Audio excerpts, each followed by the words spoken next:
தமிழ் மக்களுக்கு வணக்கம். மதுரையில் ஒரு கலையபரம் நடந்திருக்கிறது. அது என்ன அப்படின்னா, திரும்ப அதே விசிகாவை வைத்து இப்ப பாத்தீங்கன்னா, கடந்த ஒரு வாரமாகவே விசிகாவை வைத்து பல அரசியல் நகர்வுகள் நடந்து கொண்டிருக்கிறது, அல்லது விசிகாவை வைத்து இங்கே பல அரசியல் லாவணி கச்சேரிகள் நடந்து கொண்டிருக்கிறது அப்படின்னு கூட நம்ம சொல்லலாம்.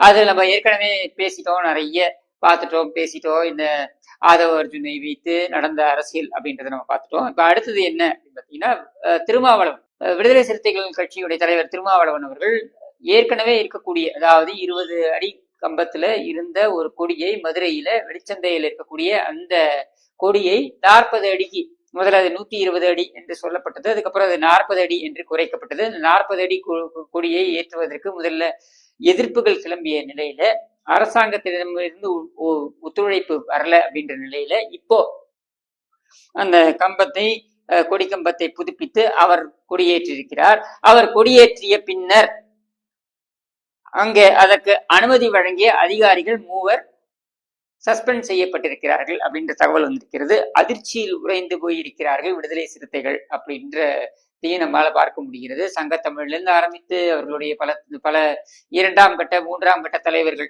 இவங்க எல்லாரும் அவங்களுடைய கருத்துக்களை தெரிவித்திருக்கிறார்கள். அவர்கள் தெரிவித்து வருகிறார்கள், கோபத்தை தெரிவித்து வருகிறார்கள், ஆதங்கத்தை தெரிவித்து வருகிறார்கள். இது ஏன்னு எனக்கு புரியல. திமுக இப்படித்தான் செயல்படும், இப்படித்தான் நடந்து கொள்ளும் அப்படின்றது நம்ம எல்லாருக்குமே தெரிஞ்ச விஷயம்தான். இங்க ஒண்ணுமில்ல, ஆதவர்ஜுனா போயிட்டு விஜயோட இருந்து ஒரு மேடையில பேசிட்டாரு. அங்க விஜய் திருமாவளவன் அவர்களை பார்த்து உங்களுக்கு அழுத்தம் தெரிவிக்கப்படுகிறது அப்படின்றதுக்கு பொங்கு பொங்குன்னு பொங்கினாங்க. யாரு? நம்ம ஆளூர் ஷானவாஸ்ங்கிற எம்எல்ஏ, விசிகா எம்எல்ஏ டிவிலேயே என்ன சொல்றாரு, ஏய் கூத்தாடி பயதானே அப்படின்னு சொல்றாரு. சரி, அவர் வெறும் திருமாவளவனுக்கு அழுத்தம் தெரிவிக்கப்பட்டிருக்கிறது அப்படின்னு சொன்னதனாலேயே அவரை கூத்தாடி பயத்தானே அப்படின்னு சொல்ல முடிந்த ஆளூர் ஷானவாஸ் இப்பொழுது எங்கே சென்றார் தெரியாது. அடுத்து பாத்தீங்கன்னா நம்ம வன்னியரசு, அவர் பாத்தீங்கன்னா எல்லா விஷயத்துக்கும் கருத்தெரிவிப்பார். அப்ப சர்வசாதாரணமான விஷயங்களுக்கு கூட பாஞ்சிக்கிட்டு கருத்தெரிவிக்கக்கூடிய வன்னியரசு இப்ப சைலண்ட் மோட்ல போயிட்டாரு. ஏன் சைலண்ட் மோட்ல போயிட்டீங்க வன்னியரசு? இதுக்கு பொங்க முடியலையா? விஜயாவது அழுத்தம் தெரிவித்தார் அப்படின்ற கருத்தை தான் தெரிவித்தார். உண்மையிலேயே அழுத்தம் கொடுத்திருக்கிறார்கள், தொடர்ந்து கொடுத்து வருகிறார்கள். இதற்கு ஏன் உங்களால் எதிர்வினை ஆற்ற முடியல அப்படின்ற கேள்வி வருது. செய்ய முடியாது, ஏன்னா இவர்கள் விலை போய் விட்டார்கள். அதைத்தான் நம்ம ஆரம்பத்திலேன்னு சொல்றோம்.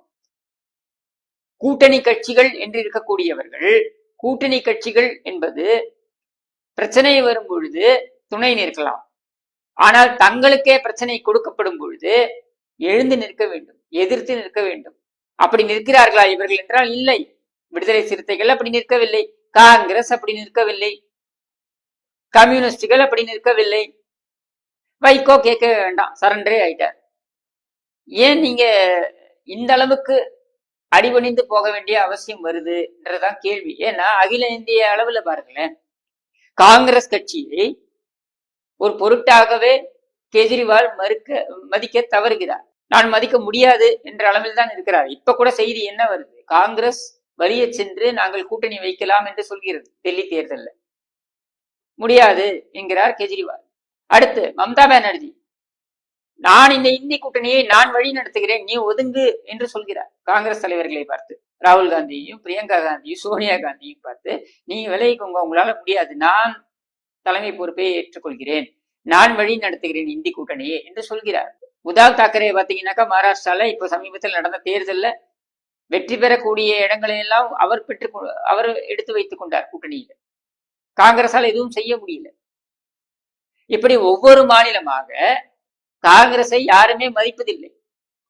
ஆனால் இங்க பாத்தீங்கன்னா காங்கிரஸை மதிக்கிறேன் பேர் வழி அப்படின்னு சொல்லிட்டு திமுக என்ன செய்து கொண்டிருக்கிறது, அவர்கள் கொடியேற்றுவதற்கு கூட அனுமதி வழங்கப்படுவதில்லை அப்படின்னு அவங்களுடைய 2ஆம் கட்ட தலைவர்கள் சொல்கிறார்கள்.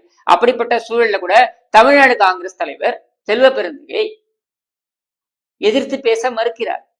ஏன் எதிர்த்து பேச மறுக்கிறார்? இவர்கள் விலை போய்விட்டனர். மோசமான நிலையில காங்கிரஸ் மற்ற மாநிலங்கள்ல இருக்கும் பொழுது கூட இங்கே தங்களால் தான் திமுக இருக்கிறது அப்படின்ற நிலையில கூட காங்கிரஸால் எடுத்து பேச முடியல. அப்போ இதுல இருந்து நம்ம என்ன தெரியுது, காங்கிரஸ் பலவீனமாக இருக்கக்கூடிய மாநிலங்கள்ல காங்கிரஸை மதிக்கவில்லை அப்படின்றதை புரிந்து கொள்ள முடிகிறது. காங்கிரஸ் ஓரளவுக்கு மிரட்டக்கூடிய இடத்தில் இருக்கக்கூடிய மாநிலங்கள்ல, ரொம்ப சொற்பமான மாநிலங்கள்ல தமிழகம் ஒன்று. மற்ற இடத்துல மிரட்டினாலும் யாரும் கேட்க போறது இல்லை. ஆனால் இங்கே மிரட்டினால் பயப்படக்கூடிய இடத்துல தான் திமுக இருக்க வேண்டும். ஏன் என்றால் திமுகவுடைய வண்டி ஓடிக்கொண்டிருப்பதே கூட்டணி கட்சிகளை வைத்துத்தான். அப்போ இங்கேயும் நீ உன்னை நீ நிலைநாட்டிக் கொள்ள மாட்டாய் என்றால் அதற்கு காரணம் இங்கே இருக்கக்கூடிய மாநில தலைவர்கள் விலை போய்விட்டார். சரி, அடுத்து கம்யூனிஸ்ட் எடுத்துப்போம். அவன் மதுரையிலேயே வச்சு உன்னை மதிக்காம நடத்துறாங்க. இப்ப கூட இந்த விசிகாவுடைய பிரச்சனையில கூட மதுரையில என்ன சொல்றாங்க, மூர்த்தி அமைச்சர் மதிப்பதில்லை, கூட்டணி கட்சி தலைவர்களை மதிப்பதில்லை, மூர்த்தியின் அழுத்தத்தின் பேரில் தான் இந்த நடவடிக்கை எடுக்கப்பட்டிருக்கிறது, இந்த அதிகாரிகளின் மீது நடவடிக்கை எடுக்கப்பட்டிருக்கிறது, விடுதலை சிறுத்தைகளை கொடியேற்றுவது அப்படின்றதற்கு எதிராக மூர்த்தி நிகழ்த்திய காய் நகர்த்தல்கள், அந்த காய் நகர்த்தல்களின் அடிப்படையில் தான் இப்பொழுது விடுதலை சிறுத்தைகள் மீது நடவடிக்கை எடுக்கப்பட்டிருக்கிறது என்று பட்டவர்த்தனமாக அவர்களே சொல்கிறார்கள். விடுதலை சிறுத்தைகள் கட்சியைச் சேர்ந்தவர்கள் சொல்கிறார்கள். அதேதான் கம்யூனிஸ்டுகளுக்கும். கம்யூனிஸ்டுடைய எம்பியை தெருவில் போராடினார், எங்களுக்கு உரிய மரியாதை வழங்கப்படுவதில்லை அப்படின்னு சொல்லிட்டு. நீங்க ஒட்டுமொத்தமா ஒரு பிளாங்க் செக்கை எழுதி திமுகவுக்கு கொடுத்துட்டீங்க. திமுகவுக்கு விலை போய்விட்ட பின்னர் தெருவில் மக்கள் முன்னால் எங்களுக்கு மதிப்பு வழங்கப்படுவதில்லை, எங்களுக்கு மரியாதை கொடுக்கப்படுவதில்லைன்னு எங்களிடம் மன்றாடி என்ன பிரயோஜனம்? வாய்ப்பை சிலர் ஏற்படுத்தி கொடுக்கிறார்கள். ஆதவர்ஜுனா ஒரு வாய்ப்பை ஏற்படுத்தி கொடுத்தார். என்ன சொன்னார்? நீங்கள் இந்த குடும்ப வாரிசு அரசியல் என்ற அளவில இந்த குடும்ப ஆட்சி தொடர்வதற்கு துணை போகாதீர்கள் என்பதனை சூசகமாக சொன்னார். விஜயும் அங்கே ஆமோதித்தார் அதை. அப்பொழுதாவது வீறு கொண்டு எழுந்து, இல்லை, ஆதவ அர்ஜுனா என்னுடைய கட்சியின் நலனுக்காகத்தான் சொல்லி இருக்கிறார், ஆதவ அர்ஜுனா இந்த கட்சி தலைவராக இருக்கக்கூடிய திருமாவளவன் முதலமைச்சராக வர வேண்டும் என்பதை தான் கருத்தாக சொல்லியிருக்கிறார், இதை உள்ளபடியே நாங்கள் ஆமோதிக்கிறோம், தேர்தலுக்காக நாங்கள் சில உடன்படிக்கைகளை மேற்கொண்டிருந்தாலும் கூட அது தேர்தல் காலத்தில் தான் ஈடுபடுமே தவிர்த்து மற்ற காலத்தில் எல்லாம் எங்களுடைய தலைவரை எங்களுடைய கட்சியை முன்னிலைப்படுத்துவதுதான் நாங்கள் பிரதான கொள்கையாக வைத்திருப்போம், எங்களுடைய பிரதான செயல்பாடாக வைத்திருப்போம் என்று சொல்வதற்கு கூட உங்களுக்கு மனம் வரலையே. எங்கேயாவது கேள்விப்பட்டிருக்கீங்களா? உலக வரலாறில் எங்கேயாவது கேள்விப்பட்டிருக்கீங்களா? ஒருவர் கட்சியில் இருந்து நீக்கப்படுகிறார், அறிக்கையில் என்ன குறிப்பிடப்பட்டிருக்கிறது? என்னை முதலமைச்சராக நியமிக்கப்பட வேண்டும், என்னை முதலமைச்சர் ஆக்குவதற்காக பாடுபடுகிறேன் என்று ஆதவ அர்ஜுனா சொன்னார், அது சரி. என்னுடைய கட்சியுடைய நலனுக்காக பேசினார், அது சரி. என்னுடைய கட்சியுடைய நலனுக்காக பேசினாலும் என்னை முதலமைச்சராக முன்மொழிந்தாலும் அது கூட்டணி தர்மத்திற்கு எதிரானது என்ற காரணத்தினால் என்னுடைய கட்சியிலிருந்து அவரை வெளியேற்றுகிறேன். எங்கேயாவது இப்படி ஒரு அறிக்கையை கொடுத்து, ஏதாவது ஒரு கட்சி தலைவர் இப்படி ஒரு அறிக்கையை கொடுத்து கேள்விப்பட்டிருக்கீங்களா? கட்சி நலனுக்காக ஒருவர் பேசினார் என்பதற்காக அவர் கட்சியில் இருந்து வெளியேற்றப்படுகிறார் என்று இதுவரையில் இந்திய அரசியல் வரலாற்றில், ஏன் உலக அரசியல் வரலாற்றில் ஒரு அறிக்கை பார்த்திருக்கீங்களா? அது இங்க சாத்தியமாவது. ஏன் சாத்தியமாவது? ஏனென்றால் இந்த கட்சியை வளைத்து விட்டது திமுக. இந்த கட்சியில் இருக்கக்கூடிய முன்னணி தலைவர்களை விலைக்கு வாங்கி விட்டது திமுக. அதனால்தான் தன்னுடைய கட்சி கொடிக்கம்பம் ஏற்றப்பட முடியாது, அல்லது ஏற்றினால் அதன் மீது நடவடிக்கை எடுக்கப்படும் என்ற சூழல் வந்தாலும் கூட அது குறித்து விமர்சனம் கொடுக்காதவர்கள், திமுக குறித்து ஏதாவது விமர்சனம் வந்தால் பாய்ந்து பதிலடி கொடுக்கிறார்கள். திமுகவை எப்படி நீங்க பேசலாம் அப்படின்ட்டு. அதுக்கு எதுக்கு உனக்கு கட்சி? இதைத்தான் நானும் கேட்டேன், கடந்த முறையும் வீடியோல கேட்டேன், இப்ப திரும்பியும் கேட்கிறேன். உனக்கு எதுக்கு கட்சி? உனக்கு எதுக்கு கொடி? உனக்கு எதுக்கு கரை வேட்டி? இது எதுவுமே தேவையில்லையே. அப்ப தொடர்ச்சியாக இங்க திமுக வெற்றிகரமாக செய்திருக்கின்ற விஷயங்கள் இரண்டு. ஒன்று, மீடியாக்களை தன்வயப்படுத்தியது. அதற்கு அவர்களுடைய கையாட்களை அங்கே வைத்து அவர்களுக்கு கூலிக்கு வேலை செய்ய வைத்திருக்கிறது. சரி, அது ஒரு பக்கம் வச்சிருவோம். அடுத்து எதிர்கட்சிகள் என்று வரும்பொழுது இந்த பிரதான எதிர்கட்சியாக இருக்கக்கூடிய அதிமுகவுடன் தோழமையாக இருக்கக்கூடிய தேமுதிக, இது தவிர்த்து இருக்கக்கூடிய இதர எதிர்கட்சிகள், இவங்களை விட்டுருங்க. இதை விடுத்து கூட்டணி கட்சிகளாக இருக்கக்கூடிய கட்சிகளை விலைக்கு வாங்கி அவர்கள் எதிர்கட்சி பணியை கூட செய்ய முடியாமல் நியாயமாக அவர்கள் எதிர்கட்சி பணியை செய்ய வேண்டும். ஏனென்றால் இங்கே அரசாங்கம் என்று தனிப்பெரும்பான்மையுடன் நடந்து கொண்டிருக்கின்ற அரசாங்கம் என்ற நிலையில கூட்டணி கட்சிகளும் எதிர்கட்சிகள் தான். அவர்கள் அந்த செயலை செய்யாமல் இருப்பதற்காக அவர்களை விலை பேசி, அவர்கள் இருக்கக்கூடிய மூத்த தலைவர்களை விலை பேசி இவர்கள் செயலற்ற ஒரு நிலையில் தள்ளி இருக்கிறார்கள். இப்படி செயலற்ற நிலையில் தள்ளிவிட்டால் வேறு வழியே கிடையாது. இப்பொழுதிலிருந்தே அவர்கள் பஜனை பாட ஆரம்பிக்க வேண்டும். என்ன பஜனை பாட ஆரம்பிக்க வேண்டும்? 2026 நாங்கள் திமுக கூட்டணியில் தான் இருப்போம் என்று அவர்கள் சொல்ல வேண்டும். அப்படி சொல்ல வைத்து விட்டால் இந்த கூட்டணி பலத்தை வைத்து நாம் மீண்டும் ஆட்சிக்கு வந்து விடலாம் என்பதுதான் அவர்கள் போடுகின்ற கணக்கு. இப்படி ஒரு அரசியல் கணக்கை அவர்கள் போடுவது நமக்கு பிரச்சனையே கிடையாது. ஆனால் தெரிந்தோ தெரியாமலேயோ மக்கள் இவர்களை 5 ஆண்டுகளுக்கு வாக்களித்து ஆட்சியில் அமர்த்தி விட்டார்கள் என்ற சூழல்ல 3.5 ஆண்டுகளாக இவர்கள் செயல்படவில்லை. இன்னொரு 1.5 ஆண்டுகளாக அந்த 1.5 ஆண்டுகளாவது இவர்கள் செயல்பட வேண்டும் என்றால், அல்லது இவர்களை செயல்பட வைக்க வேண்டும் என்றால், ஒரு அளவிற்காவது இவர்கள் உள்ளுக்குள்ள ஒரு பயம் வரணும், ஒரு ஆதங்கம் வரணும். அதற்கு வாய்ப்பே கொடுக்க கூடாது என்பதற்காகத்தான் இந்த கூட்டணி கட்சிகள் எல்லாம் திமுகவுடன் ஸ்திரமாக இருக்கின்றன என்கிற அந்த ஒரு நிலையை, ஒரு அறிக்கையை, தினம் ஒரு அறிக்கை என்கிற வகையில இவர்கள் கூட்டணி கட்சி தலைவர்களை வெளியிட வைக்கிறார்கள். அப்போ 2 விஷயத்தை ஊர்ஜிதப்படுத்தணும். ஒண்ணு என்னன்னா, அடுத்த 5 ஆண்டுகளுக்கும் இவர்கள் தான் ஆட்சியில் இருக்க போகிறார்கள் அப்படின்ற ஒரு நிலையை ஏற்படுத்தணும். அப்போ 3.5 வருஷமா செயல்படல, ஏன் அடுத்த 1.5 வருஷம் செயல்படணும்? அதான் கூட்டணி இருக்கு, நான் ஜெயிச்சிருவேன், நான் திருப்பி 5 வருஷம் இருக்க போறேன், நான் ஏன் இப்ப செயல்படணும் அப்படின்ற நிலைக்கு ஆளும் தரப்பை கொண்டு செல்வது.